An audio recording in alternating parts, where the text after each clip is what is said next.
lights are off and away they go. Extremely loose. He's managed to hold on. He missed the complete. He's crazy. As I said, Freitas is on the grass on the infield before. He slides through. He tags Richard.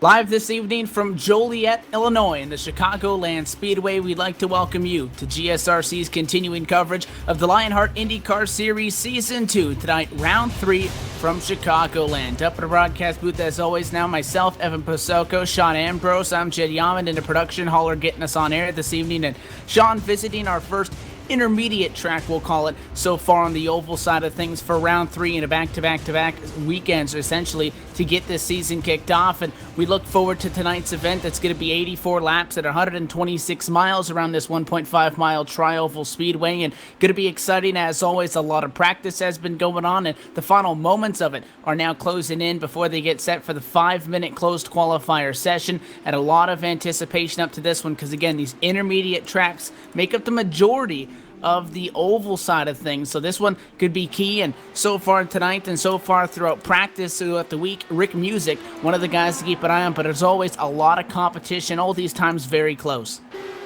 Yeah, Evan, and looks like we're going to see about 35 cars go off for the green flag tonight on a very, very fast track. They will push the limits of these machines upwards of 220 miles an hour, but man, that speed comes at a cost. Tires don't last very long here. You get about 10 to 12 laps out of them if you're going to run that hard and you're going to run that fast. If you run down in that low groove, they're going to chew them up real quick. So, we're looking at about 32 lap fuel window, and I don't know if you're going to make it on tires to that fuel window if you push it that hard. But if you don't push it that hard, you might get outrun by guys like Rick Music, who have seemed to have found the key to getting around this track fast and conserving his tires. It's going to be a really interesting night, Evan.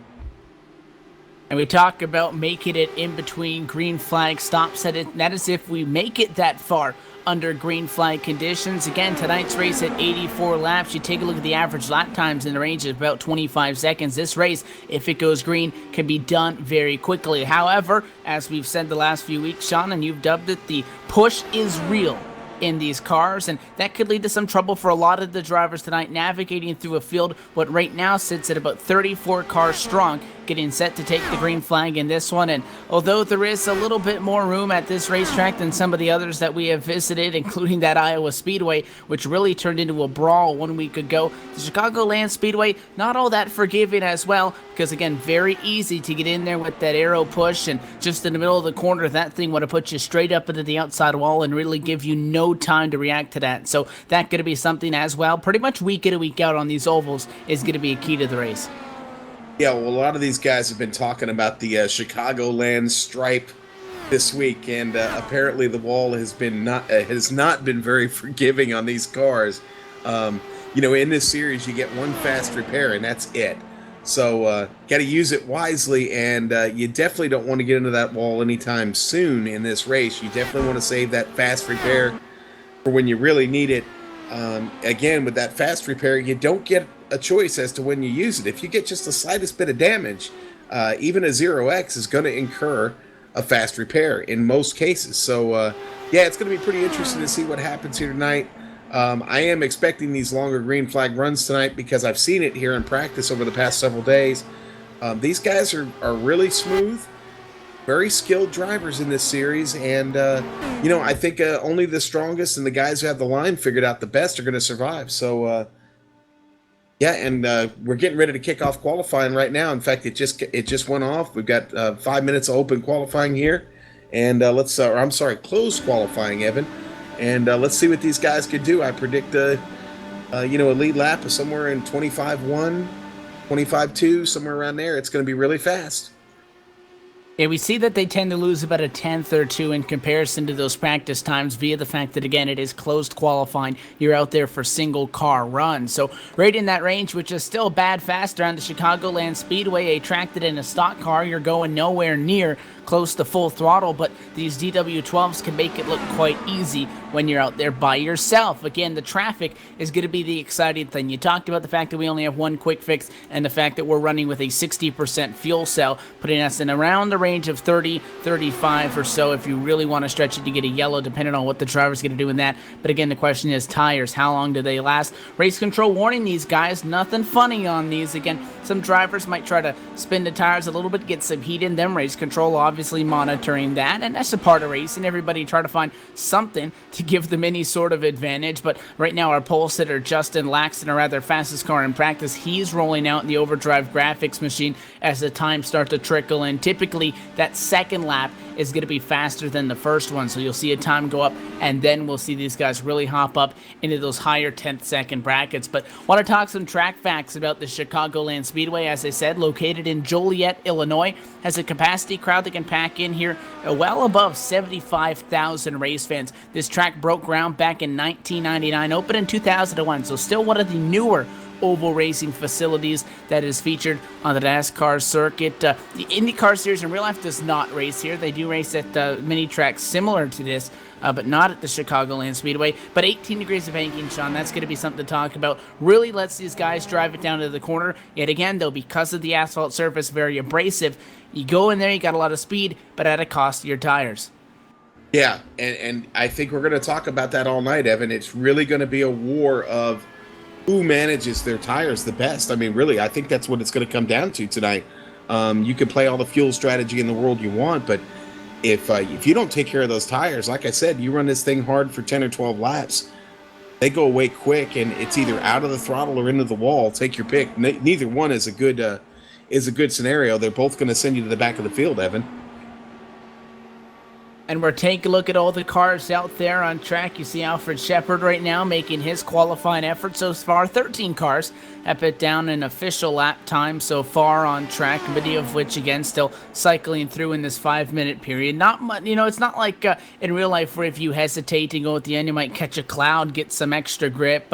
Some of these guys just go without seeing what other people are doing. And again, this is so line sensitive in this qualifying with the single car runs. Right now, the 69 of Trevor Malone is on the current pole position with a 25.24. So right again, about a tenth off of what he got in the practice session, which is exactly what we anticipated it to be. But getting through this 84-lap event and then rolling forward, this is an 18-race season. There are drops included in this as well. But at the end of it all, there's road courses, and many of which we're not going to have the opportunity to cover. I do know that on February the 4th is the next race out with the LionHeart IndyCar Series. That one going to be at Sonoma Raceway in Sonoma Raceway at Infineon Raceway in Sonoma, California. That one not going to be covered, Sean, but we're going to definitely keep eyes on that on our end of things, and we'll give everybody kind of the rundown of what went down there when we go back racing. Next race here in 3 weeks' time on GSRC, going to be Wednesday, February the 11th. That one from, again, another big, bad, fast 1.5-mile speedway, the Homestead Miami entry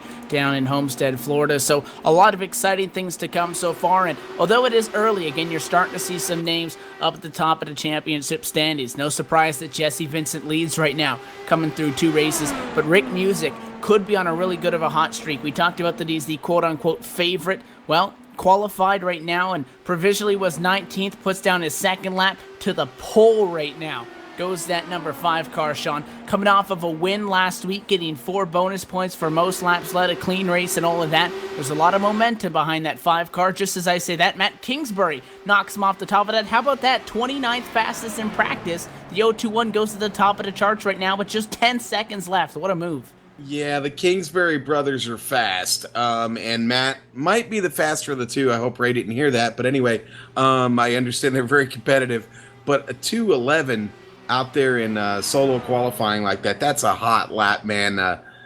5/1000ths of a second off of Rick Music there, and Rick just misses the pole.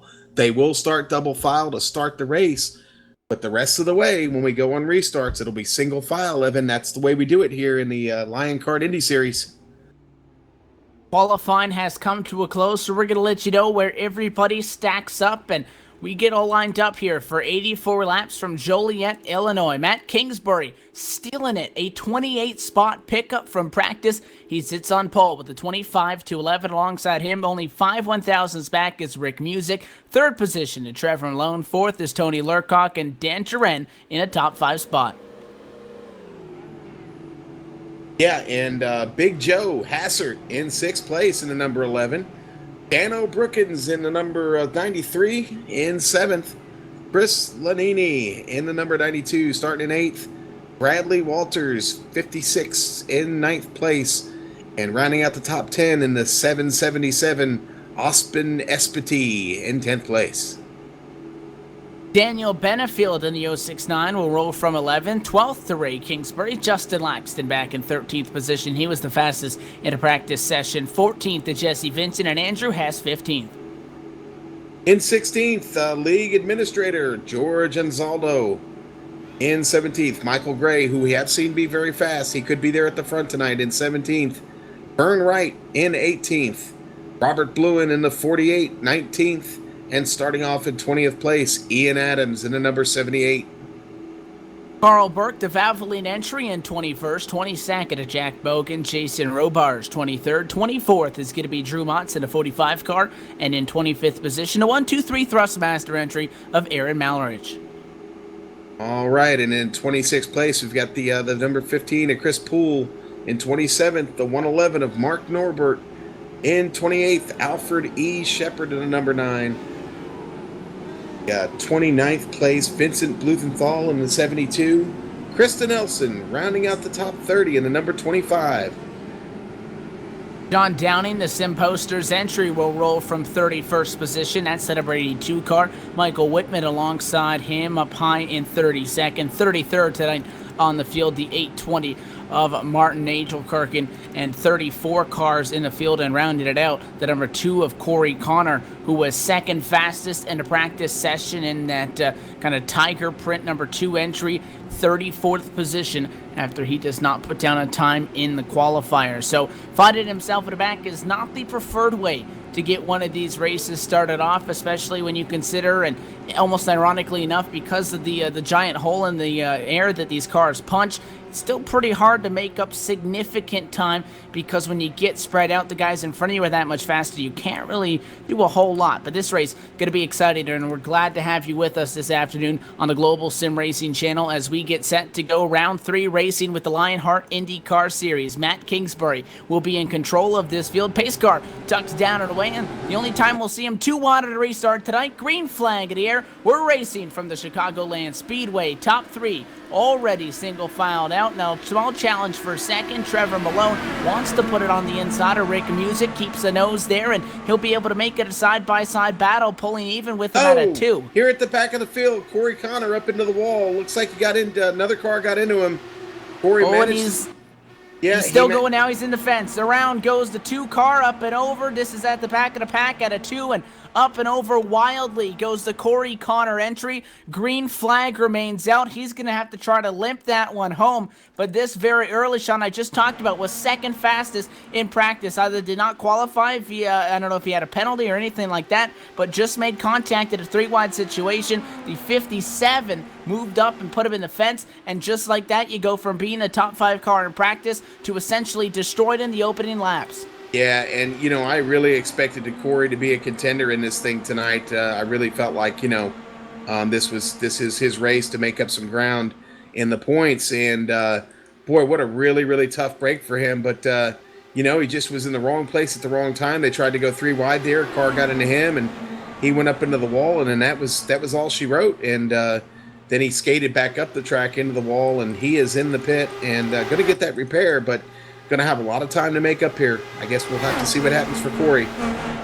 The problem for him is he's going to be stuck laps down. The only way to get those back is to stay out, and all of those lead lap cars to come down pit road and get a wave by around the pace car to catch back up to the tail end of the field other than that, you're almost out of luck there as far as trying to get that spot back, and especially the time that he's losing. Going to fall at least 2 laps down, I would imagine, as he now rejoins the racing surface down the back straightaway. We've been keeping tabs throughout the field right now. A battle with the first place Kingsbury right now. Matt A. Kingsbury trying to play some defense. Slides high at it too. It is Trevor Malone, the number 69 car, who started third, who is challenging and not too far back right there in this 3-car battle. You see the 5 of Rick Music, who works that bottom lane. Now they single file out, and the 69 of Malone, he's been going to the outside, has not been able to make the job work quite yet. He's been able to get even with Kingsbury at times, even beat him off at a corner, get a little bit of a run, but you see Matt goes high to protect that position, comes back down. So far, it's working for him, but right now, side by side for the top spot, and that's just the way that these cars work. It's so easy,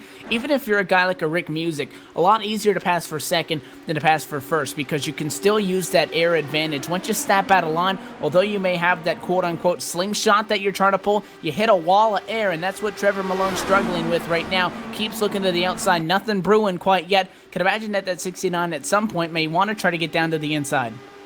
Yeah, and you talked about this just a moment ago. You can catch up to somebody, but can you do something with them when you get there? And that's really seems to be one of the bigger challenges of gaining positions on this track. You can get to somebody with that arrow, but when you get up next to him, can you make a move to get by him? It's really tough unless you've got a little bit of help.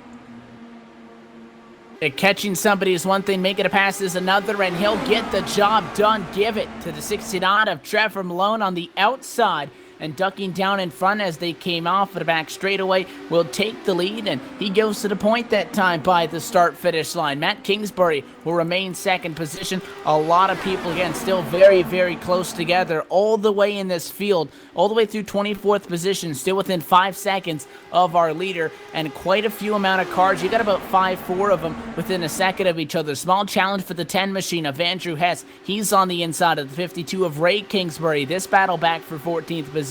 And these are the kind of fights that we will see throughout this race. Yeah, and that is a fight right there. Jesse Vincent doing the best he can to hold these guys off right behind him as Ray Kingsbury is really trying to make a move on him. And then right there, you've got right behind Kingsbury, you got Andrew Hess trying to make a move on Kingsbury. So quite a fight. And right now, Hess is making a move right below Hess, trying to catch a little draft off of Jesse Vincent and just can't make the move. He got to the inside, but couldn't get past him. Kingsbury held strong there at the top. And we've got a yellow flag, Evan.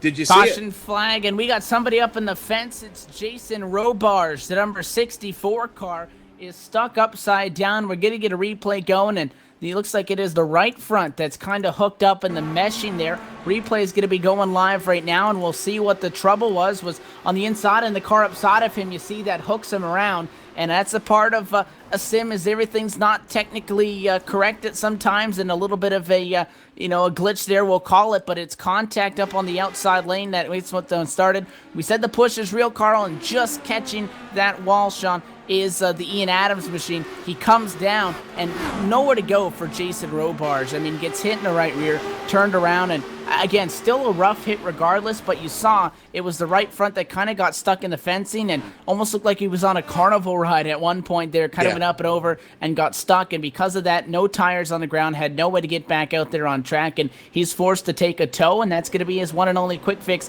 plus that 4-minute or so delay that he'll have to wait for before he can get back out on track, as looks like Trevor Malone may be bringing us down for pit stops. Yeah, and everybody else is following him. I mean, I don't think it's any coincidence that Ian Adams gets the wall there on what was the going on the 11th lap, okay? We talked about it, about a 10 to 12 lap window if you push these cars hard. Of course these guys are pushing hard. It's the beginning of the race. Maybe some of them were thinking about pacing, but that opening stint of the race, you're going to go hard. You don't want to get in trouble. You want to try and break away from guys. And I think that's exactly what we saw happen with Ian. Just pushing the car hard. He got to the limit there with those tires. They were starting to wear off a little bit. And yeah, the push is real. It was real there. And he caught a little bit of the fence. And unfortunately, that didn't work out for the car behind him there, and Jason gets caught up in that and in the fence. And now he's several laps down. So now we've got 3 cars, a couple of laps down. Going to be really tough for them to get back in this thing. But we did get 12 laps in there, or 11 laps in there before the first green flag. So, it's kind of what we talked about before the race. What's going to happen here tonight? Are we going to get to the fuel limit on a green flag run? Or are we going to get to the end of a tire run before we get a yellow flag? So it's probably going to be that battle back and forth all night. But so far, we're off to a great start here. Unfortunate incident, but everything's going to be fine. We're going to get back to green flag racing here in just a moment, Evan. Looks like we have trouble for a couple of drivers. I know the 78 machine of Ian Adams had some additional trouble there again. He was the car that had initially gotten to the fence, and we were all watching a car that was literally in the fence and that, but Ian Adams had come down the racetrack, collected Krista Nelson in essentially like a secondary incident there, and those machines up in the air, the Nelson machine up and over a few times, and not sure if it was from that incident. It could have very easily been, but it looked like it actually crashed the 25 sim, and Krista has just had to reconnect and is going to obviously lose some significant time. So Corey Connor, Ian Adams, Jason Robarge, and Krista Nelson are the cars off at the lead lap, two of which right now are behind the wall. However, things have mixed up front.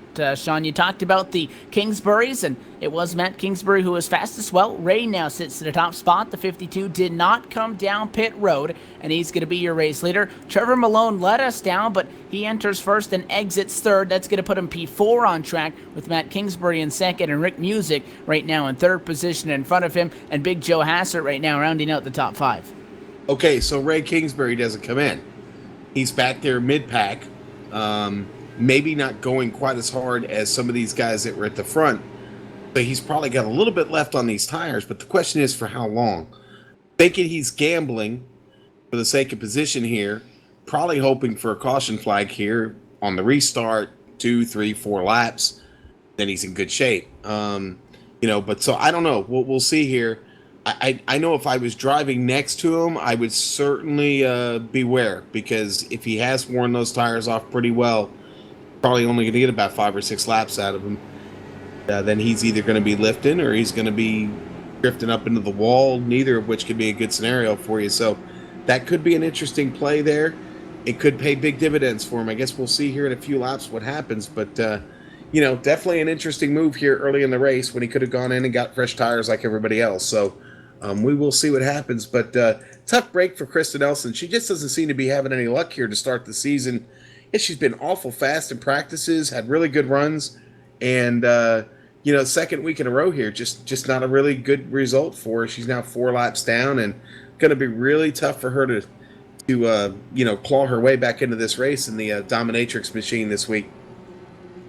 The lights have gone off on top of the iRacing Ford First Mustang pace car. We get set to go back at it. Now 15 laps complete when we take the green flag at a quarter number 4. Again, single file restarts throughout these. Again, the only time you'll see them doubled up is the initial start of this race, and quite a few times in their green flag conditions. But single file restarts, pace car down and away, and for the first time, let's see what Ray Kingsbury can do on those quote-unquote old tires now, because he's been on them all race long. You said lap 12 was the cliff that they might fall off on, Sean. That's exactly the moment where we saw our yellow flag. Let's see what he's able to do with it. He's led us to the green flag, already down at the back straightaway, has that run, but you don't want to get out too far, but that's going to allow Matt Kingsbury to wind up a huge charge in that 021 machine, already looking high for the top spot. Yeah, and here at the back of the field, Jason Robarge shot out of a cannon, started dead last in his already picked up about 4 spots on cars that were laps down, but still got up to speed really, really quick, got a nice jump on the start. Krista Nelson basically came off the pit road as they were coming off of the coming over the stripe to restart the race. So she is back in, but it's going to be a tough go for her. Again, Jason Robarge making a nice charge up through the field right now. Corey Connor here at the back, 2 laps down, but he is on a pretty good run, making a good charge right now, trying to get around Martin Nagelkirchen. So we'll see what happens. But everybody else in line, playing it smart, trying to settle in, make the most out of this run, Evan.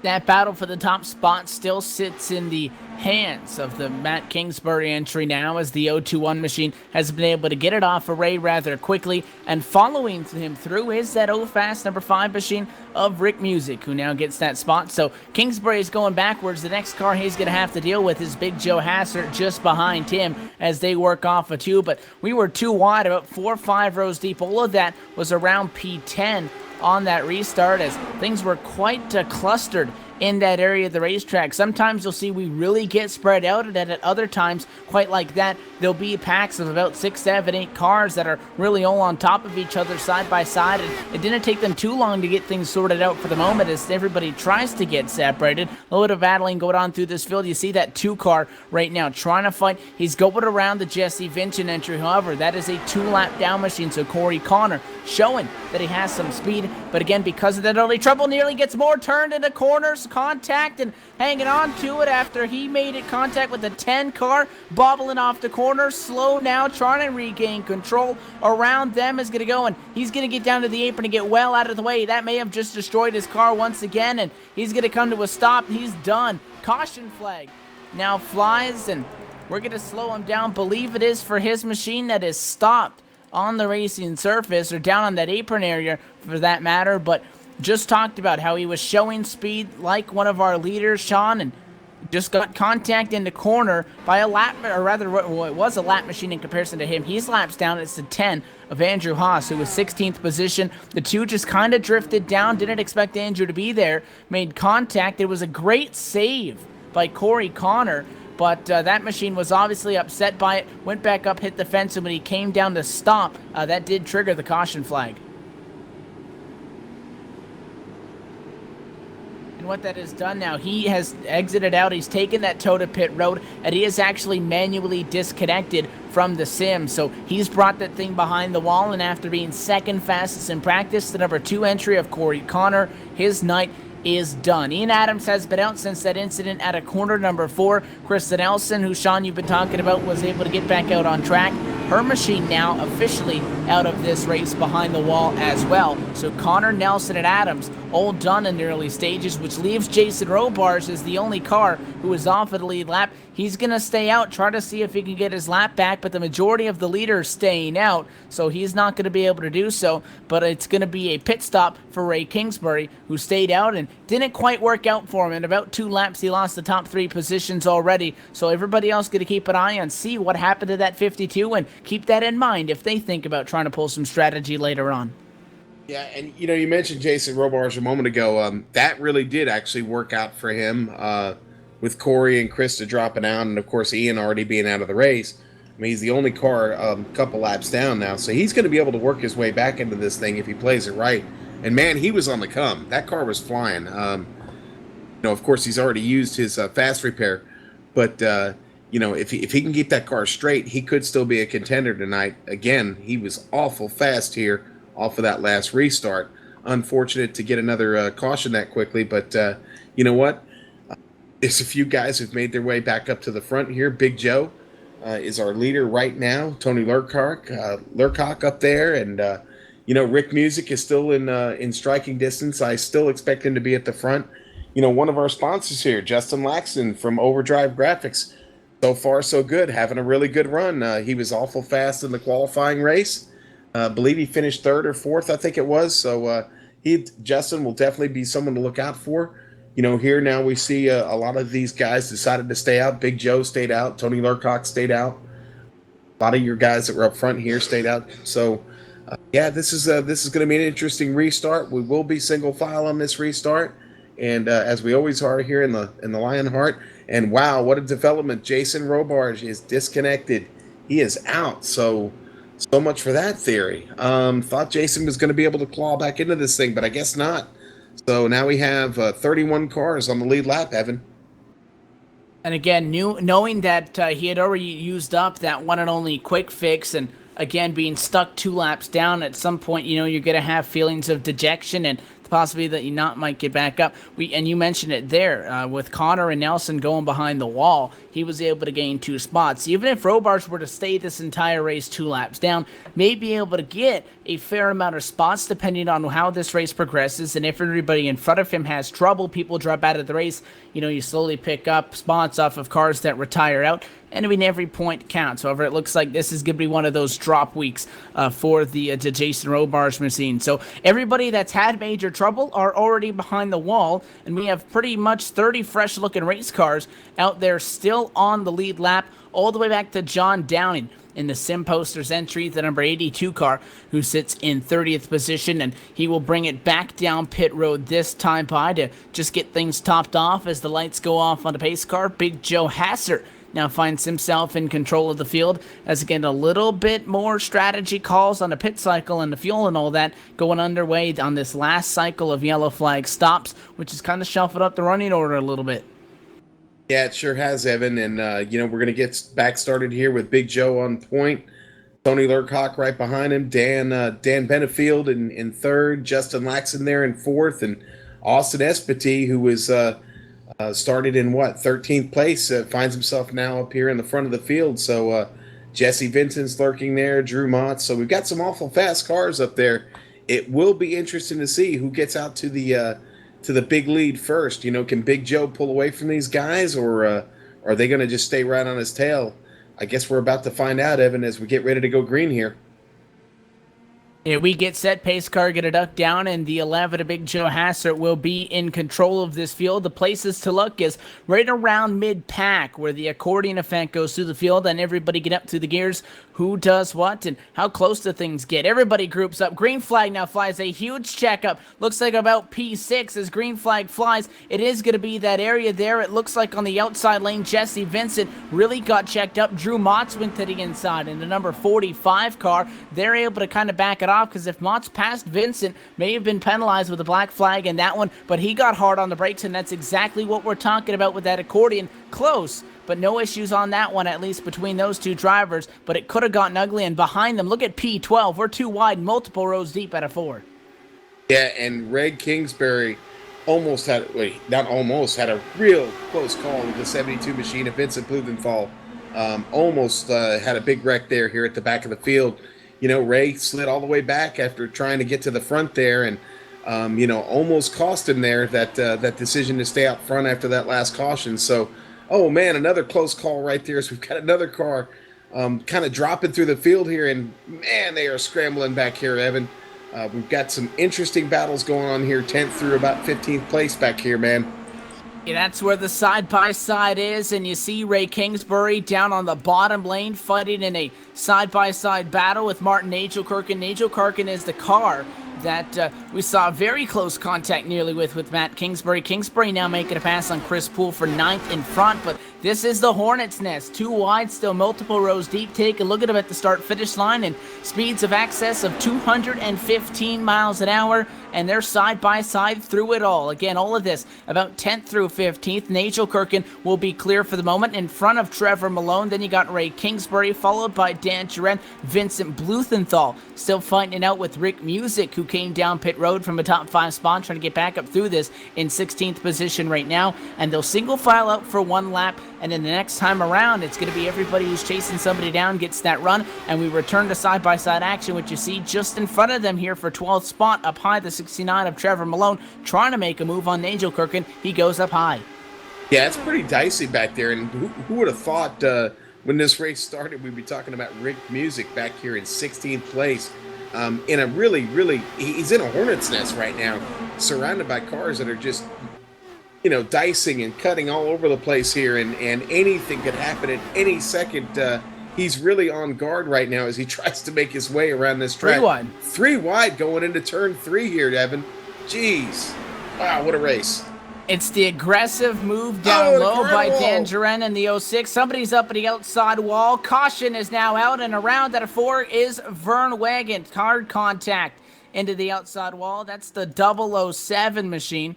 Caution will fly after trouble that time going through corners number 3 and 4. Get everybody checked up, and he wasn't even the initial car, really. It was the machine that was in the outside wall already. Looks like it was trying to get the number. It is a blue machine that's in the outside fence there. It was in the side-by-side battle and was up there in the outside retaining wall, Sean. And again, even though he tried to keep it, out of the racing surface, the 56 of Bradley Walters just kind of got knocked up there after, looks like it was the 72 on his inside of Vincent Blumenthal. You see the onboard right there, kind of got checked up into the fence there, and obviously the right side suspension damage, didn't have much control over that car, then came back down the racetrack, which caused the additional spin by Vern Wyken. second to end up in the outside wall as he just tried to get around it all. Initially split him 3 wide in a great move, trying to avoid it, but ran out of it as he just got clipped in the right front. And again, once the suspension is gone on these things, not much you can do but hold on. Yeah, and it really looks like Blumenthal just moved up the track ever so slightly, and it was right there where Walters was starting to get a run to try and come around him, and he caught just a little bit of the left front of Walters, and unfortunately that was all it needed. He made an evasive move, and it took the right front of that car right into the safer barrier, Evan. Yeah, and I'm pretty sure Brad already used his fast repair, so that could be a fatal blow for him. We had some faking going on pit road. The first car that does come down is from P6, the 069 of Daniel Benefield. Comes down for service, and again, there's no advantage in an IndyCar of taking, 2 tires or gas only, essentially 6 seconds, and you get everything surfaced. So coming down in that Martini entry, and now you see blending back up onto the racing surface behind him, more guys that came in for serving. You got Austin Espety right there, Matt Kingsbury, Jack Bogan, Ray Kingsbury, Martin Agelkirk, Blumenthal, Gray, Burke, Malerich. You got Blowett as well, Nobert Whitman, and John Downing as well on pit road. Vern Wygant is in his pit stall trying to get service done to his machine and hopes to return to the track, but again, because of that, has already found himself off of the lead lap. So we only had 4 cars that were off the lead lap, and when we talked about them, they were all behind the wall. Now Bradley Walters and Vern Wygant, so the 2 machines that got the brunt of that impact, now find themselves both 1 lap down right now, both of them still in the race. And I mean, 1 lap may be feasible, but you need a caution at the right time to have everybody pit to be able to get that wave by. Well, I believe Bradley got a fast repair on that one, Evan. I'm looking at his car. I don't see any damage at all. Looks to be a straight machine, so as long as he doesn't have any suspension problems there, he should be good to go, and certainly has the best shot at getting his lap back at this point. So, we're just going to have to see what happens here. But, a few of the fast guys got shuffled back on that one. The Kingsbury brothers are still pretty close to each other there. Only 1 position separates the 2. I do expect them to work a little bit together and try and get back to the front of the field. But, Rick Music still just kind of trying to work his way back up. He's now into the top 10, but it's going to be a tough go. He's got some fast cars in front of him. Trevor Malone, Drew Motz, Jesse Vincent, Justin Laxon, just picking up a little bit every caution flag here. He's in the top 3 now. So, yeah, we're going to be off to a really interesting start here as we're going to get started what looks to be back on lap 35, Evan. Right now, lights on a pace car. We're not that far away as well. Maybe about 8 laps or so by the time we get back green to the halfway point in this event, and haven't even been green since the drop of the green flag for just about a half hour going on now. So again, although there have been quite a number of cautions and all pretty much raced incidents, and again, the push is real, and it has led to multiple of them. Really, this race going by quickly. Once we get to the second half of the race, you thought they were racing aggressive for 10th that time when we were 2 wide, multiple rows deep. Just wait till we get down to these final few laps. The lights on top of the pace car have gone off. But to take this quick moment to thank the sponsors that make everything possible. Overdrive Graphics, Justin Laxon and his team, providing iRacing paint schemes, apparel designs including t-shirts, hats, and driver uniforms, as well as the most cost-effective 2D and 3D motorsports renders. Check them out on Twitter at Overdrive GRFX, as well as John Downing and the Sim Posters gang, a high-quality printing service that specializes in high-resolution prints from screenshots. Make sure to check them all out. And they are pretty much what makes things run here at the LionHeart IndyCar Series, and because they make that possible, they make our job possible. So want to thank all those guys who put the show on. But the lights are off at a base car, and it is going to be Big Joe Hassert once again in control of this field. He'll have Lurcock, Laxton, Vincent, and Motz behind him in the top 5. And what is Big Joe going to do here? Can Big Joe win this race tonight? I know he would love to. He's not had the best start to the season, but he is sitting 12th in points, and a win here tonight would really rocket him up the standings. And, got a ways to go to get to first place, but a good place to start would be here at Chicagoland tonight in Joliet. Pace car down and away, and no hesitation already on the loud pedal as the green flag flies back underway from Chicagoland across the start-finish line. Big Joe Hassert clear by a couple of car lengths to Lurcock, Laxton, Vincent, and Mods, who round through the top 5, and no side-by-side till you get back to about 15th position. This one coming at a 2, and the car that's up at a high side that's getting freight train is the Alfred Shepard machine. Lost about 3 spots in that exchange. Yeah, Alfred did, and well, again, I don't think it's any surprise that Matt Kingsbury is the man down there making it work, as he is on the inside, going hard into the turn here, coming across the stripe, heading for one. Matt Kingsbury cuts in front, moves to the outside. Ooh, pretty risky move there. Just got around Dan Benefield, around the nose of his car. Could have been trouble, but he made it work, and he is now heading into the turn here, now trying to make a move on Austin Espity, who is trying to get up to those cars in front of him there. But Matt Kingsbury trying to make it work, trying to make up positions here as we head back into turn 1. And they might go 3 wide. It's going to be really close here, almost 3 wide going into 1, Evan. The 777 of Austin Espity nearly found himself in the middle of that one. You see on the bottom is the Daniel Benefield machine, and gave a little bit of a tap to Matt Kingsbury that last time around down the front straightaway. This time by, it is going to be the Espity entry, who once again takes it for P14. Benefield in 15th. Look at the bottom. Matt Kingsbury, he's going to slide up. He gets into him, and now on the outside wall is the 069 of Daniel Benefield, trying to hang on to it down the back straightaway sideways, and now he's going to come back up in traffic. He'll take somebody out. Into the inside is Martin Nagelkirchen, and now up on the outside wall we got more cars. Vincent Bluthenthal involved, and a lot of drivers now upset over the radio. Caution is out, and that was ugly down the back. Yeah, and as we get the replay out here, that was ugly, Evan. Boy, way too many cars involved in that, and you'd like to think that maybe someone could have just given a little bit there and been a little more patient. Maybe that wouldn't have happened, but yeah, it's a tough call, man. It's easy to get loose here. It's easy to push, to find that push, and it looks like it just, poor guy. He was trying to hang onto the car. Dan Benefield was trying to hang onto it, trying to make it work, and it just wouldn't get back into shape for him. And unfortunately, it just collected a lot of cars here. I think a lot of these guys have probably had a fix already. So we're going to have some damaged machines try and get back on the track here. And Bradley Walters, if he stays out, he'll get his lap back, as he's the first car on the John Downing first car. So I don't know. We'll see what happens here. We got a lot of guys coming in the pit, Evan. Yeah, Benefield is going to be involved, obviously. Matt Kingsbury, and the way it works in racing, unfortunately as it is, the car that causes it is the one that drives away. But we know Benefield is involved. He got into the outside wall, spun down in front of Martin Nagelkirchen. That car ended up in the grass. And then as the 820 of Nagelkirchen was in the grass, he was able to come back up, make it down pit road, and everybody trying to get around that as Daniel Benefield went back up the racetrack.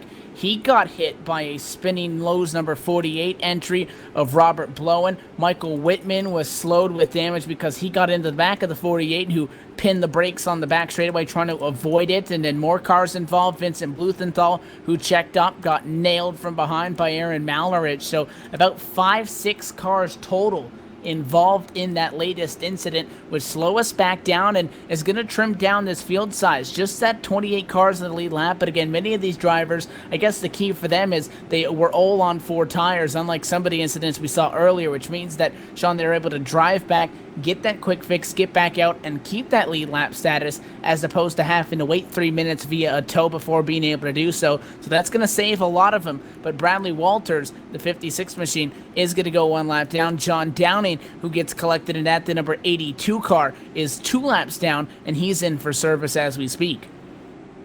Yeah, and it's that's just a tough break, man. Again, it was just tight racing, and you had one car there. He's just trying to make it work and avoid having the big wreck. And unfortunately, it just he couldn't save the car and collected way too many cars around him. But we'll get back to green flag racing here. We'll everything will be fine. I think we've got a couple of ruffled feathers out there right now, looking for a little admin intervention. I don't think they're going to get it during this race.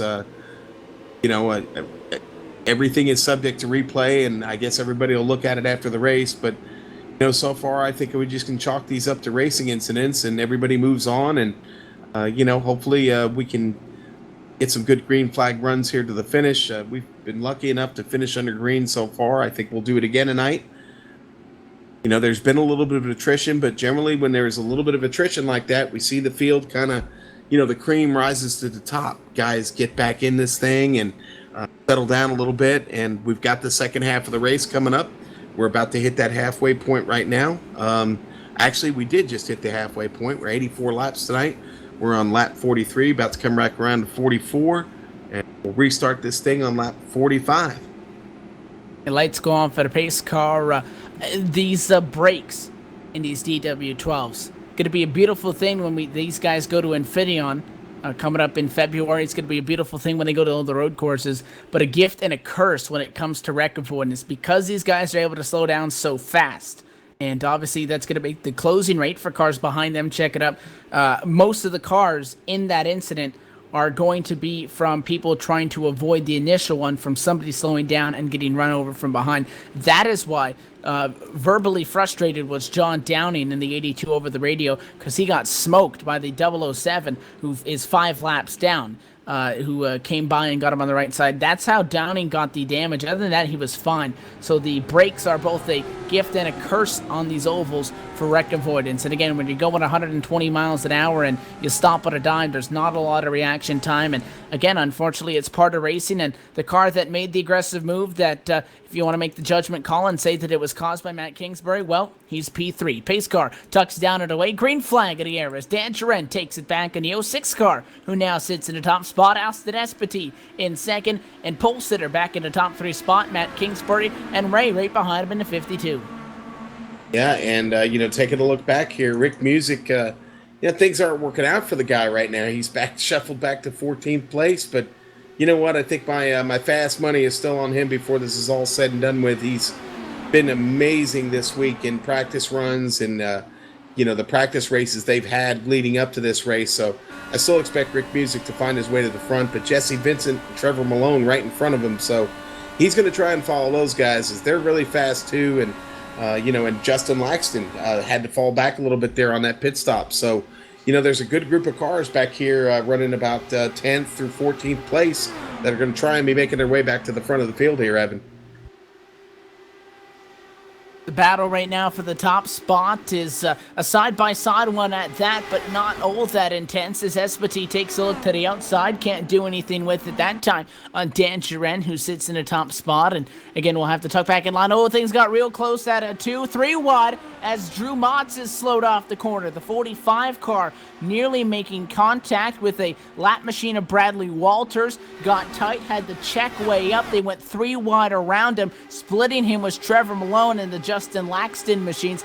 They have since single-filed out temporarily, but again, it seems P10 is where all the fun's at so far in this race, at least for us watching it from the tower. Maybe not for the guys that are 3 wide trying to get around it. Aaron Mallerich coming down pit road, the 1-2-3, a lead lap car. He's in pit road.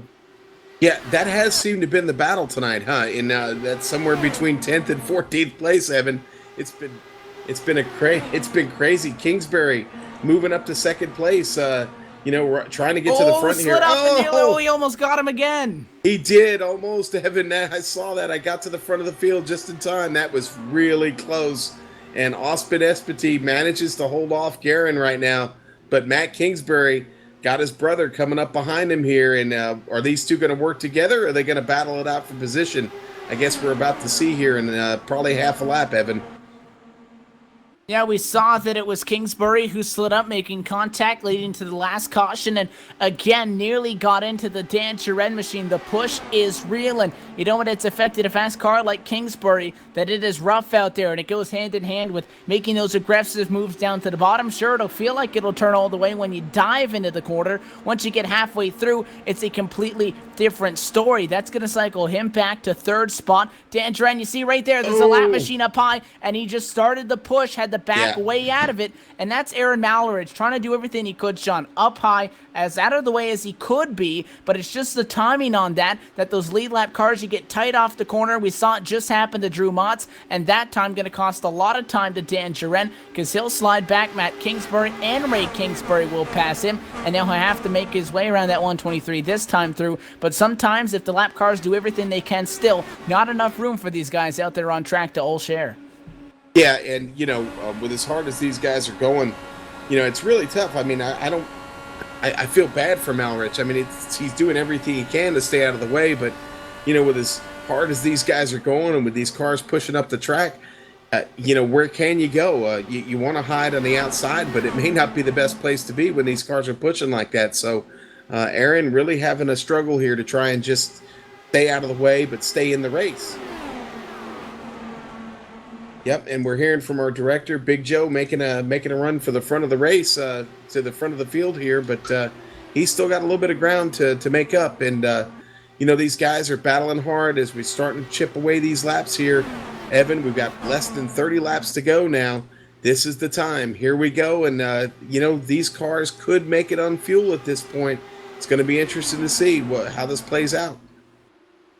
And Big Joe Hassert's able to get the preferred lane. That was the bottom on the 06 of Dan Duran, who, again, in a blink of an eye, after just bad timing with the lap car, goes from second back to fifth and 1.7 back from Austin Espity, who now leads this race in the 777 car up at the front of the field. Still some battling going on. It's Justin Laxton trying to put a move on Trevor Malone. This battle between the 69 and 42 for 8th position. And even though Justin Laxton with that preferred spot, a little bit of a pinch by Malone and not giving a whole lot of room to Laxton, kind of limited what kind of line he could take on an entry, and well-executed defensive line by that 69, and he's able to hang on to 9th right now. He's really utilizing that run off the corner, but a great entry as well for Laxton, going to make it once again right side by side.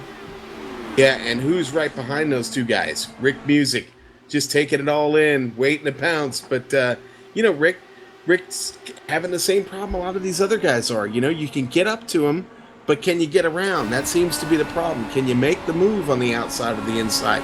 Not a lot of guys have shown they've been able to do that. So, been a real challenge tonight. Oh, we've got a car in the infield.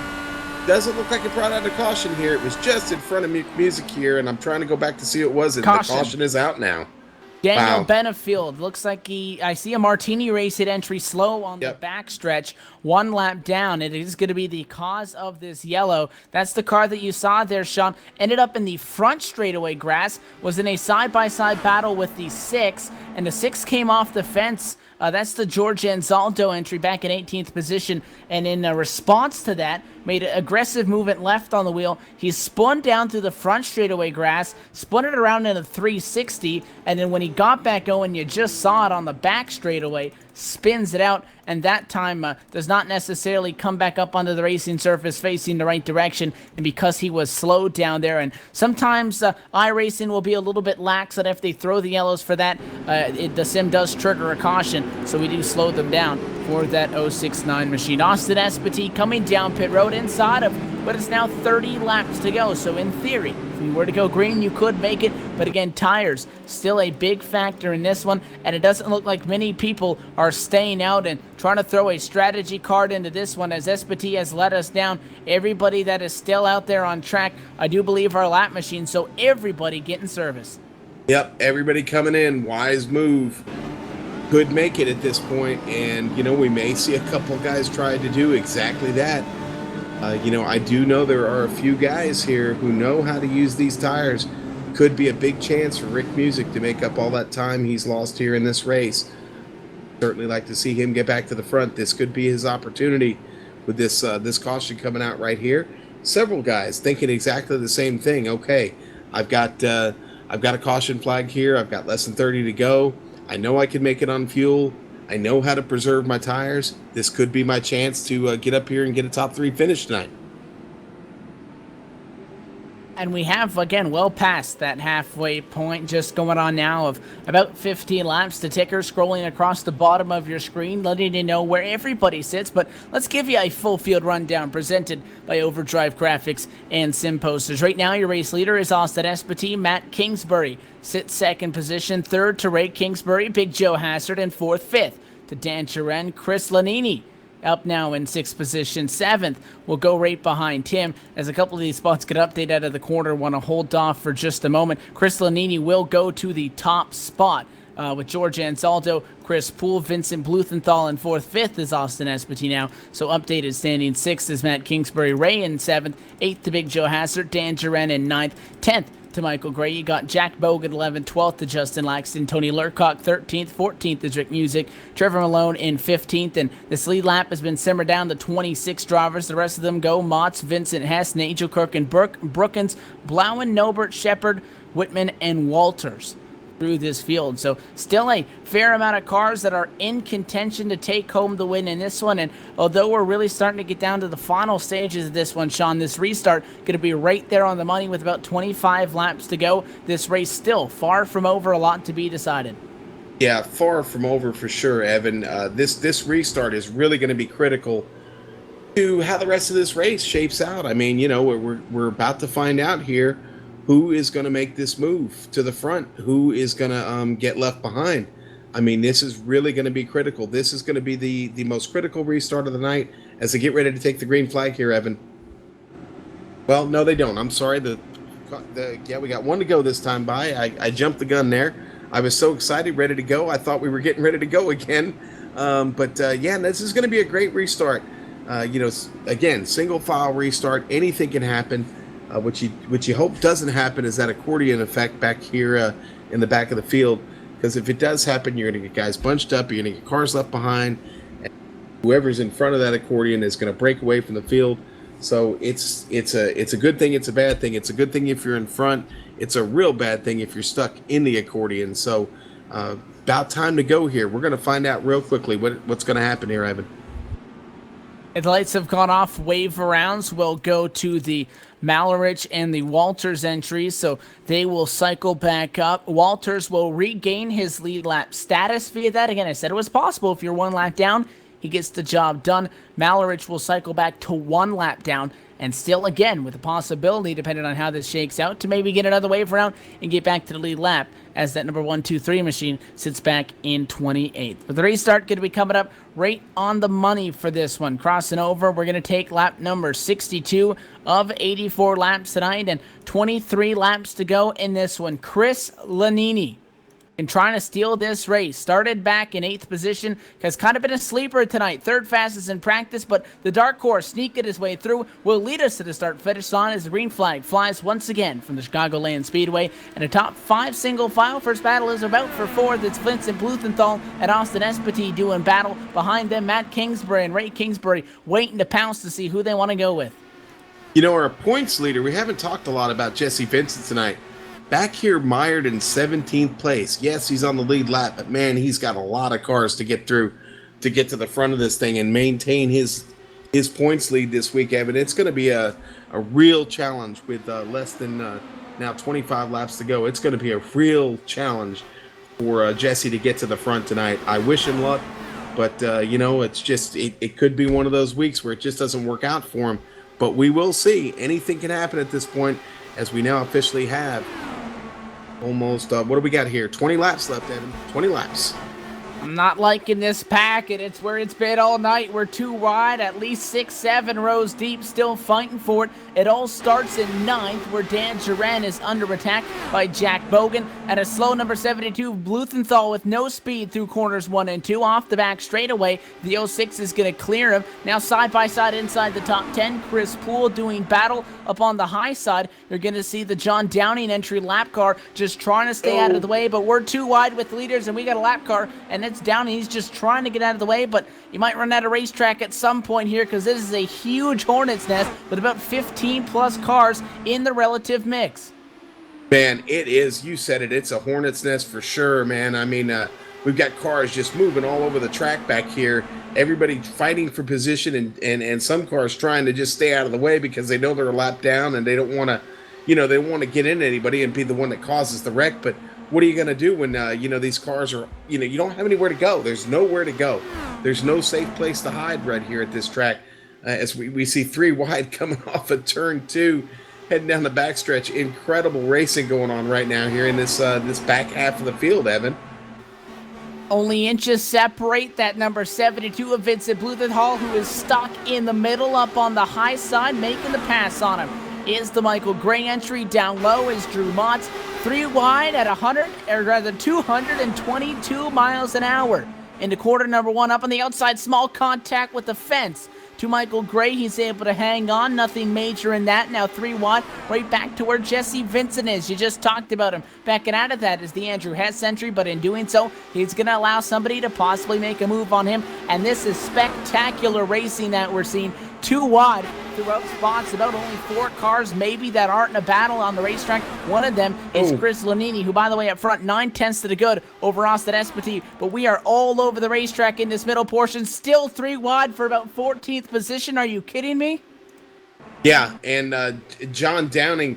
We got Jesse Vincent spinning into the wall. Jesse Vincent's in the wall. Oh, no, the yellow flag is out as we come across the line, Evan.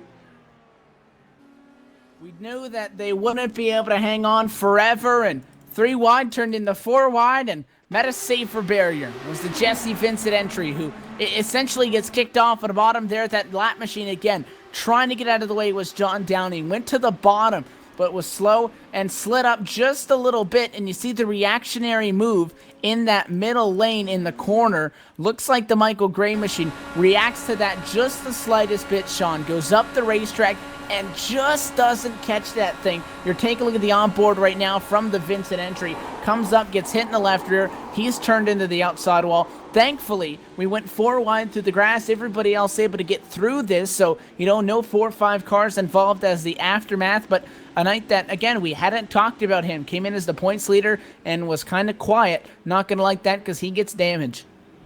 Yeah, that's a tough break for Jesse. Poor Jesse was just, as we talked about, was really just trying to make his way back up through the field. Bad spot there, and just a little bit of contact just sends him around up into the wall and suffers heavy damage on that machine. I don't know if he's going to be able to stay on the lead lap here. That could be fatal for him as far as getting back into this race in the contention. So looks like our points leader might take a little bit of a hit tonight, Evan. And it was the momentum that was being rode into this race on behalf of Rick Music, coming off of a win 1 week ago at the Iowa Speedway, and second in the championship standings coming into tonight. Sits 11th, would be set to take over that positioning if the race were to end as they sit right now. And talking about the Iowa Speedway, how about we let you know, if you weren't tuned in, the top 10 from that one, which took place 1 week ago in Newton, Iowa, and it was, again, Rick Music taking home the win, leading 137 laps en route to a checkered flag that saw Austin Espity come home in second spot. Ray Kingsbury, a top 3 finish. Corey Connor in 4th, and Trevor Malone rounding out the top 5. Right there was Jesse Vincent in 6th. Drew Mott 7th. Bradley Walters at 8th, 9th to Dan Duran, and John Downing would round out the top 10 in that race, with everybody through to 19th position finishing on the lead lap, and so far still got 26 of them. So we dubbed that one the bull ring. That race, everything that could go wrong went wrong for many drivers. This one a lot more clean, and although they did wreck out of 4 again, and it's the lap cars, Sean, they just got nowhere to go. Spectacular that we went 3 wide and 2 wide, that many rows deep with that many cars in it for the amount of laps that we did, and that was a great racing that I got to see there. Yeah, it really was, Evan. Hey, I was keeping an eye on Jesse there. Guess what? Jesse was able to save that fast repair. He is back out on track. Okay. Yeah, he's managed to stay on the lead lap. Didn't take a tow. Got that car back in.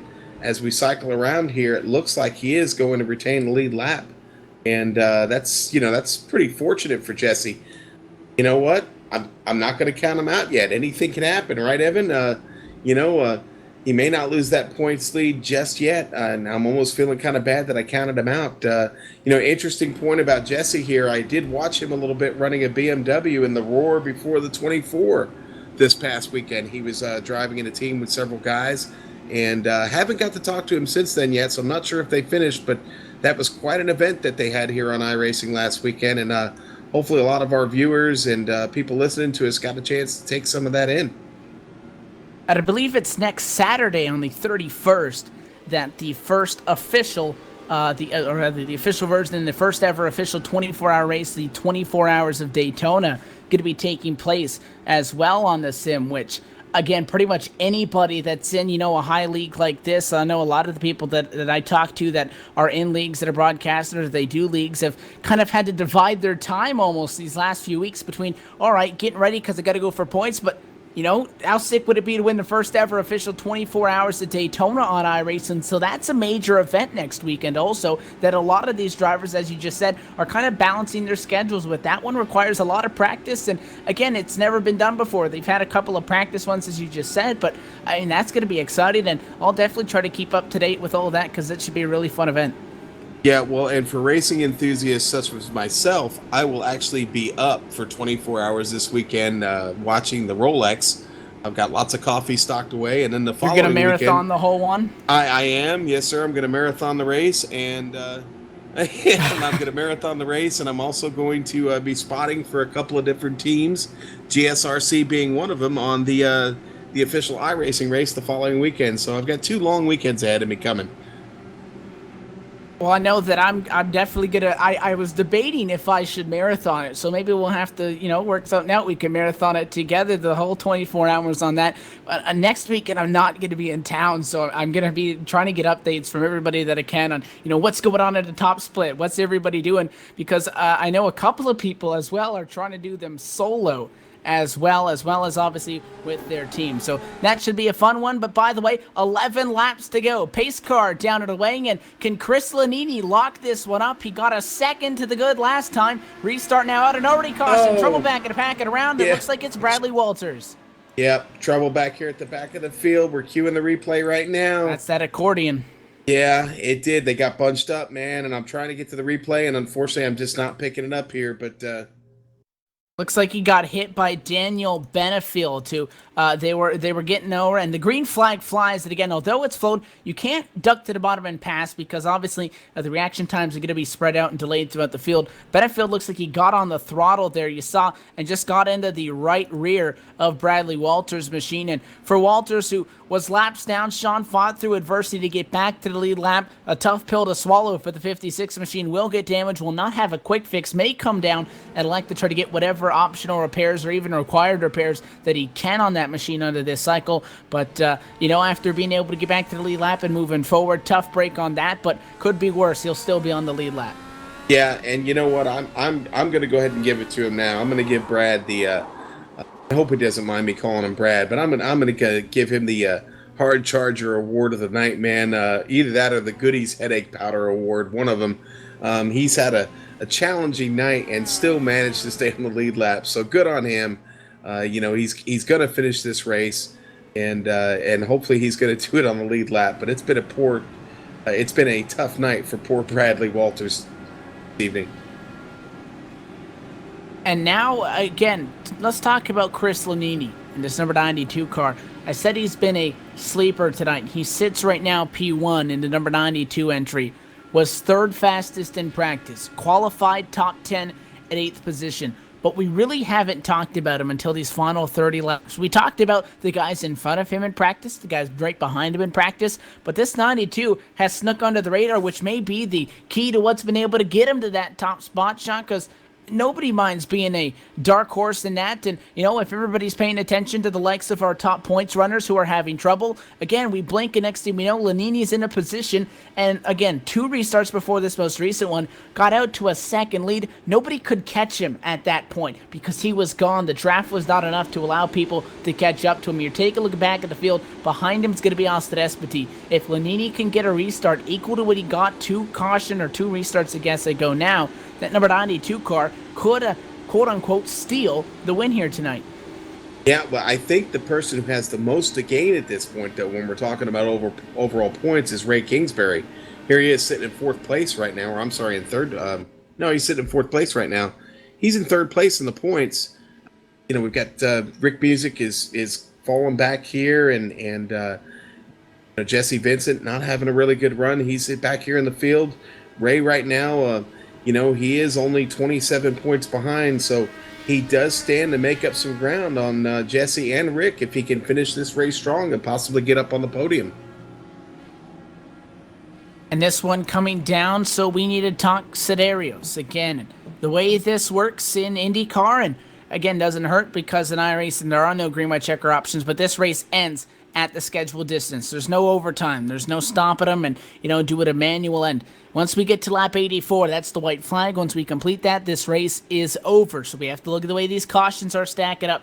Lights still on the pace car. If they go off this time by, going to be a restart with 6 laps to go. That will give us the ability to, if we have a caution like we just did, very quickly group it back up and have maybe a 2 or 1 lap shootout. But once we get back going, we have a caution after about a lap or 2. This race will most likely end under caution flight conditions, and the leader at that time of caution or at the last scoring loop is going to take home this win, which puts that much more emphasis on a restart for Chris Lanini. Is don't even gonna give Austin Espity a shot to try to pass you. Just get out front as much as you can, and even hope that maybe a yellow flies and you can take the checker under the yellow as well and make things a little bit more relaxing on yourself at the end.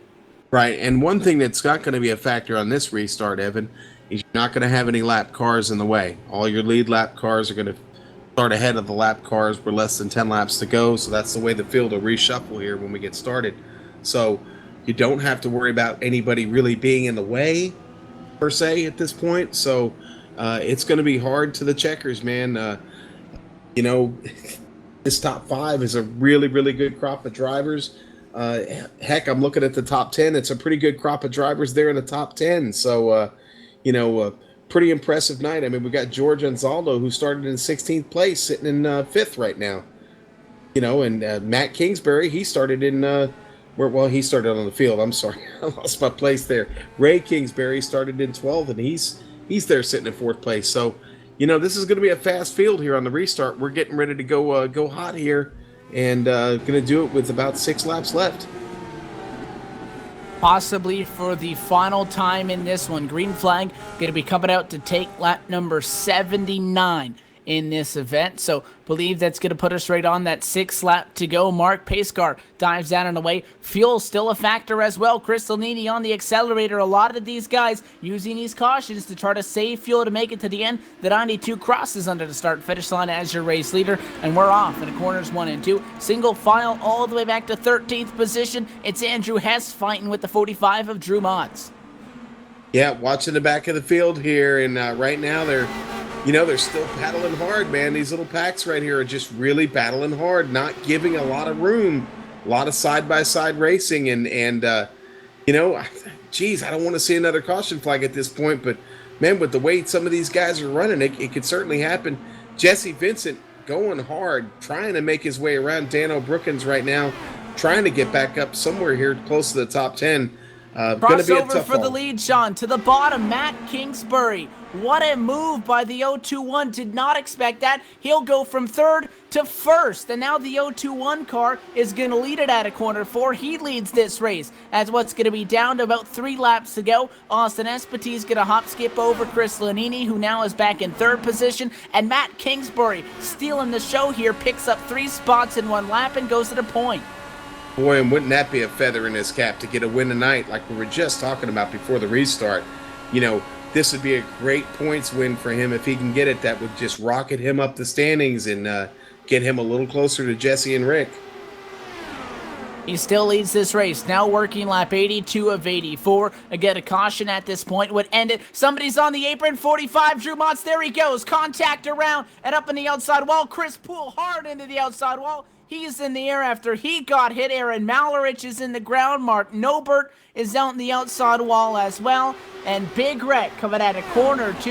You're going to take a look at what happened there, but that will end this race. And Matt A. Kingsbury in the 021 machine is going to pull the move of the race. Passes Austin Espity on the high side and then ducks down low, splits the gap to the bottom on Chris Lanini. All in 1 lap, coming to 3 to go, and he'll be your winner if he can just make it 2 more laps under caution. What a final portion of that race. Chris Lanini came up 1 restart too short of being able to hold them all off. And Kingsbury, a wicked move, and he did what he had to do, and it was a wild one, but it looks like he's going to walk away with it.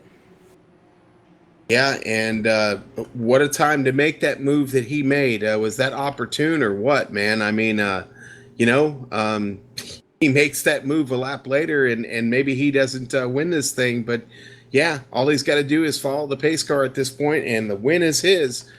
Strong night by the Kingsbury brothers. You know, a really, really good race there. Shame we couldn't get it in under green there at the end, but I'm pretty satisfied with what we got tonight. It, you know, probably a few too many cautions. I know George and the guys and Big Joe would probably have liked to seen less, but you know, these guys, again, this is a great group of drivers, and I've had the pleasure of running with them in their practice sessions, and it's a lot of fun, and you know, a lot of them get along really well. There are a few rivalries, and you know, we'll let those guys keep it to themselves, but this is a fun group, and at the end of the day, that's what they're here to do, is have fun. So hopefully not too many feathers got ruffled tonight. It's still early in the season. You get a break here for a week to kind of settle in and kind of look back at what's happened through the first 3 races. And it's time to hit the road, literally hit the road courses. So it should be interesting what happens when they get to when they get out there to California and run Infineon. So, you know, we will see how that goes. And I know there are some real ringers in this series, some real road ringers here. So, you know, we could see the points change before we come back, but it does look like our winner tonight is going to be Mr. Kingsbury in the number 021. He is your winner, Matt Kingsbury, as they come across the line. A checkered flag will fly along with the yellow. And the winner tonight in the 021, Matt A. Kingsbury, after, again, was the surprise in qualifying. Maybe he was faking everybody out, Sean. Was 29th in practice, went to the top of the board, and he split the gap literally and figuratively to be able to get to that top spot. Wild move to be able to get this win, and he's able to, in the end, take home the checkered flag under caution flag conditions from the Chicagoland Speedway. 23 cars will finish on the lead lap in this one. Many cars are 1 lap down and end up with only about, I think, 5 or so on the hook, and those happen fairly early on. So for a race that most of the excitement was for 14th, because they were wicked back there at the middle of the pack, it is going to be a 3-lap to go move that gets the job for the Kingsbury camp. Espatine in second, and Ray Kingsbury will round out the podium. We'll try to talk to at least our top 3 finishers. The post-race show on the Global Sim Racing channel coming up next. Stay tuned.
Back live in Joliet, Illinois at the Chicagoland Speedway. You're watching continuing coverage of the LionHeart IndyCar Series Season 2 on the Global Sim Racing channel. Glad to have you with us as round 3 is in the books after what was a wild one that came down to the final few laps at a pass that was made just in time that allowed Matt Kingsbury able to take home the win. You're with the GSRC post-race show. Evan Pasoko and Sean Ambrose to the booth at Amjad Yaman down into production hall are going to give you your full field rundown presented by Overdrive Graphics and Sim Posters and let you know where everybody started, and then going to have the opportunity to talk to the top 3 here momentarily. But Matt Kingsbury takes home the win. Austin Espity in second, and Ray Kingsbury would round out the podium. Chris Lanini coming one restart short of being able to hang on, comes home in 4th, 5th to Dan Charen, Tony Lurcock in 6th, 7th to Justin Laxton, Trevor Malone would get an 8th place out of it, 9th to Rick Music, one of the favorites entering tonight's event, and Big Joe Hasser gets a P10 out of it.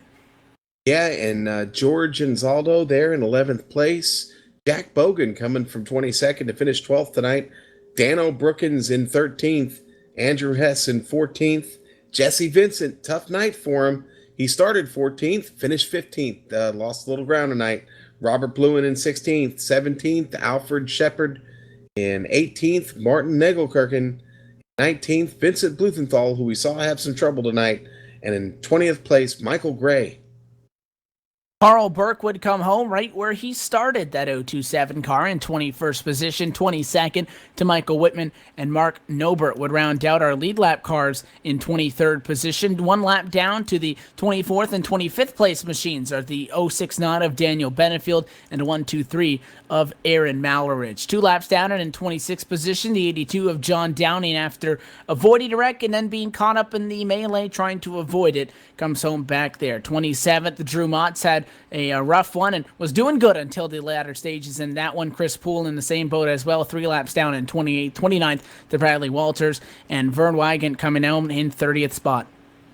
Yeah, Evan, and as we close out the field here, we had 4 cars here that didn't have a very good night. Jason Robarge, tough night for him. Looked awful fast and just didn't have any luck. Finishing in 31st place. Corey Connor, tough night for him. We've seen him be fast. 32nd place. Krista Nelson, tough night for her. Trouble early, and it just didn't really pan out real well for tonight. 33rd place. And Ian Adams rounds out our field of 34 tonight, finishing in last place, 74 laps down.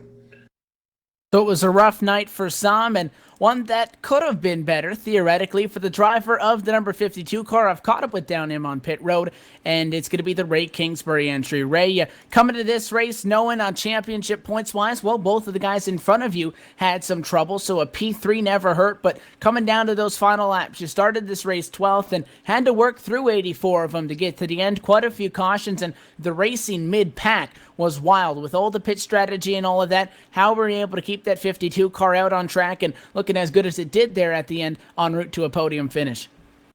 Well, we really got lucky. I mean, didn't qualify that thing too well. I clipped the apron twice in qualifying, so that was on me.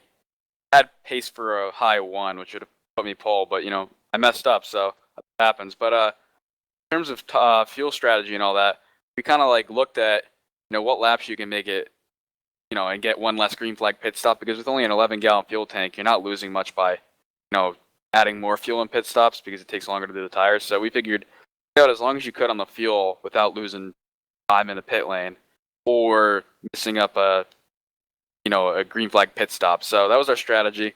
Once we got inside that window, we stayed out, and we had already had a little bit fresher tires than everybody else. So got by the guys with the really old tires, and then we just broke away, and it worked out well for us. And I think we had 5 of our cars in the top 5, so that was nice. And then finished it with 3 guys on the podium. You can't really ask for anything better than that.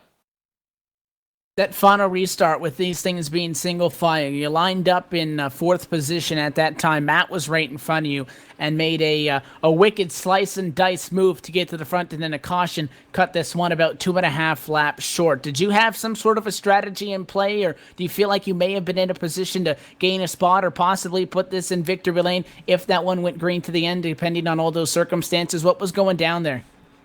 My strategy was just to take 3rd at that point because quite frankly, I had 2 kamikaze drivers in front of me, so I wasn't going to put it between 2 of my teammates who were very aggressive. Thinking about championship points here, let them battle it out. Is honest about it. Well, we roll out of the Chicagoland Speedway tonight. We've been to Michigan, we've been to Iowa, old ovals now. In 2 weeks' time, going to be back at it. You guys are going to be on track for February the 4th. That race is not going to be covered, but you are going to be at the Infineon Raceway in Sonoma, California. The NASCAR Cup configuration for that one in 41 laps. So we're obviously going to account for all of the things that go down there when we go back on air for round 5 at Homestead, which is the next oval that we'll be visiting. But what are your thoughts going into the first road course of the season, and how are you liking that Infineon circuit? Well, it's really going to show who has an all-around handle on the car. I mean, I'm not as good on the road courses. I know that. I come from a road course racing game, and I was never the fastest there, so maybe I've got enough experience. I'll be able to practice and get the line down. But iRacing's road courses are way different with the the tire physics and all that being pretty slick compared to other games. So we'll see how I do. I'm thinking I'll probably be like a top 10 contender, but that's about it. I'd keep my eye on Matt and Austin. They're pretty quick on the roads. All right, well, before we let you get back down to the team and enjoy that week off and then get right back at it down the road side of things, sponsors and shout-outs, all those people who makes this kind of a run possible for the 52 as well as the team. I mean, I got to keep thanking Rack Service for, their continued support. And St. Pius the 10th Pilgrimage Company. It's a little group my grandmother and I run. Do trips to Israel. So anybody's interested, they could check that out. All right, Ray, well, thanks for taking your time to talk to us. Enjoy your Wednesday night off next week, and we'll see you in Homestead, but good luck rolling forward into Sonoma. Thanks, Evan.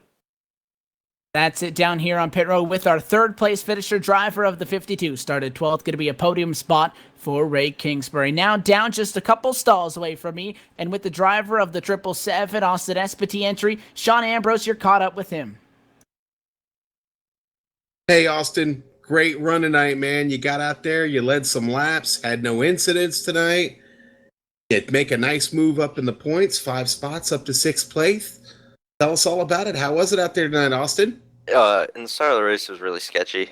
Towards the back, I qualified 10th, I think. It was all right. Could have done better, but I got shuffled back on a couple cautions. Then teammate Ray, he made a strategy call earlier to stay out. I pretty much, the next caution, just followed the same thing, and we ended up a few cycles later right by each other. It basically worked out toward the end.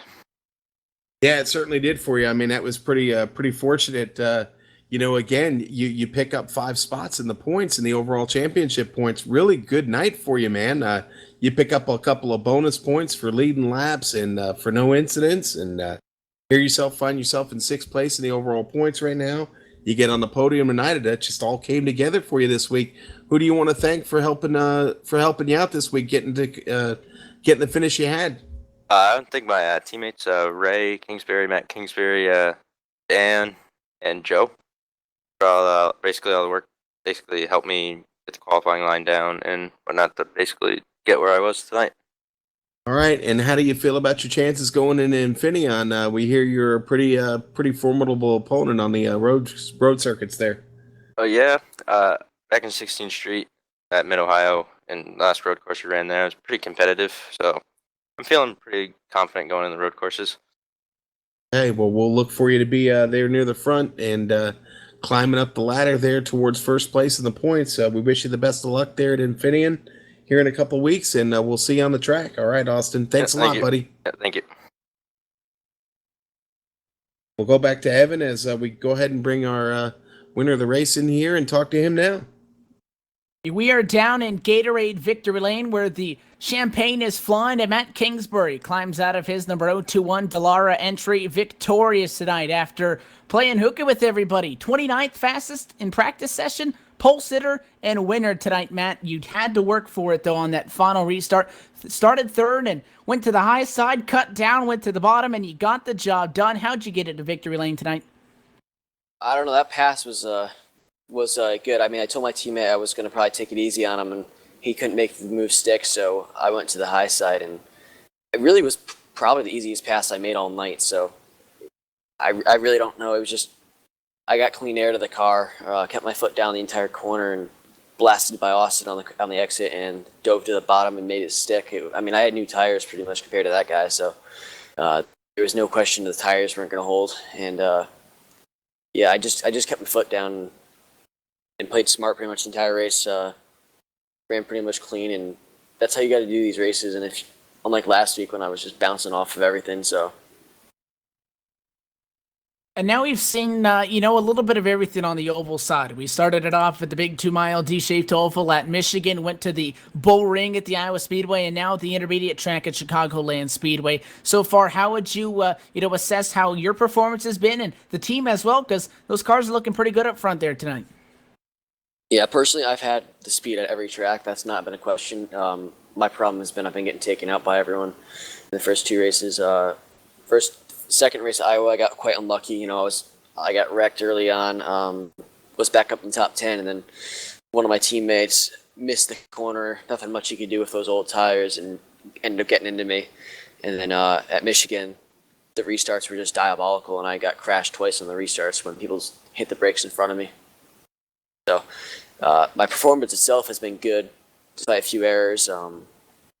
Really, the only thing we have left is a road course to go tame, and I feel pretty confident for that. I think I should walk away with at least a top 5 in that.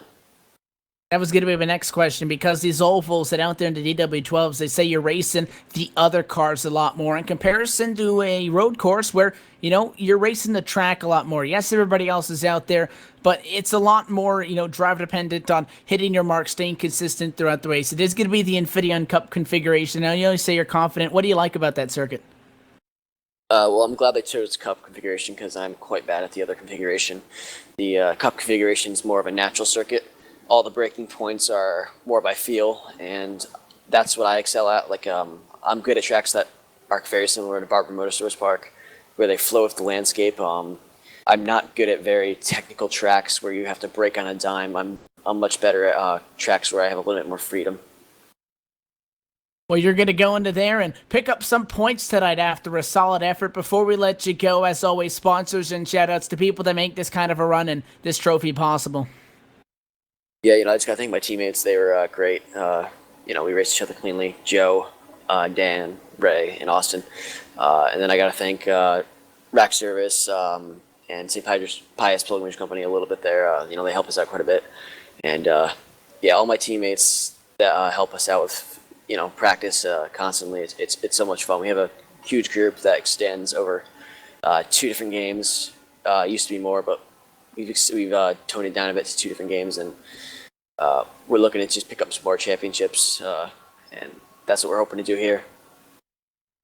Well, you're victorious tonight, Matt, and could be first of many on this season. Congratulations to you for obviously taking home the win, and the team as well with a great effort. Thanks for talking with us. Enjoy the off week and have fun out there. Good luck at the Sonoma Raceway, and next time we'll see you is going to be at Homestead.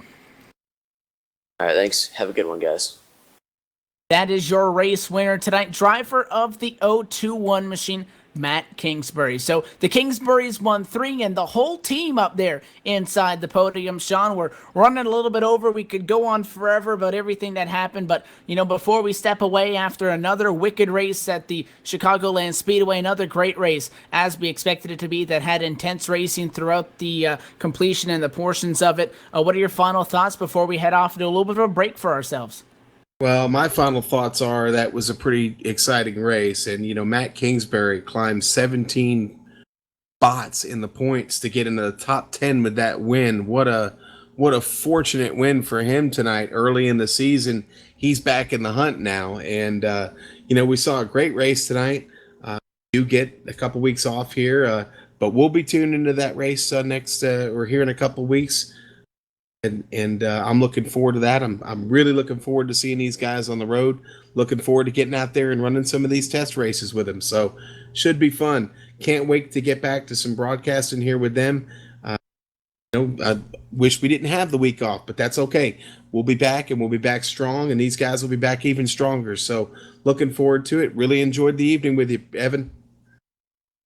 But as always in the booth, and the action on track makes our job a lot easier when, they're slicing and dicing throughout this entire one. Again, this is not made possible without a lot of people that put on the show here behind the scenes as sponsors at the LionHeart Series, Overdrive Graphics and Justin Laxton, Sim Posters as well, John Downing and his crew, as well as everybody that assists with the streaming and the streaming equipment, the iRacing.com Motorsports Simulator, XSplit, free and easy live streaming and recording software, the Audio Technica Corporation, and Avery Media USA, the LionHeart administration team that deserve all the praise to be able to give us the racing. And Sean, you do all the practice races throughout the weeks, the practice that allowed these guys to be able to be, on par for these races. Chief Steward John Downing, Public Relations George Ansaldo, and the league admins Joe Hassert, Drew Motz, and Tony Lurcock. Additional thanks to the camera sets, which are provided, as always, by Dougie Beard, and music on behalf of Eric Ekholm. Check him out online. Tell him where you heard it. It's going to be ericekholm.com.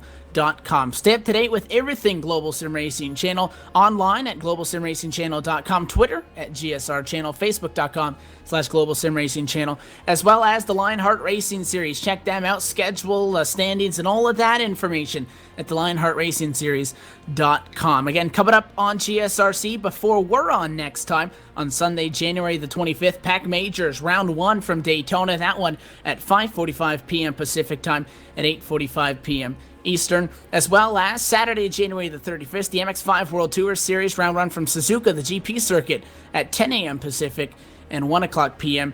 Eastern. Again, the next race for the LionHeart IndyCar Series comes from February the 4th, Sonoma, and the Cup configuration at the Infineon Raceway will not be covered live on the Global Sim Racing Channel. However, we may go live a little bit earlier than normal when we see you next time on the 11th of February for Round 5 from the Homestead of Miami Speedway. We'll make sure to tune in and we'll let you know everything that went down. So on behalf of the broadcast crew tonight, myself, Evan Pasoko, Sean Ambrose, and executive producer, I'm Jed Yaman. Again, congratulations to Matt Kingsbury from the Chicagoland Speedway. We'll see you in 3 weeks down in sunny Florida and Homestead, Miami. Good night.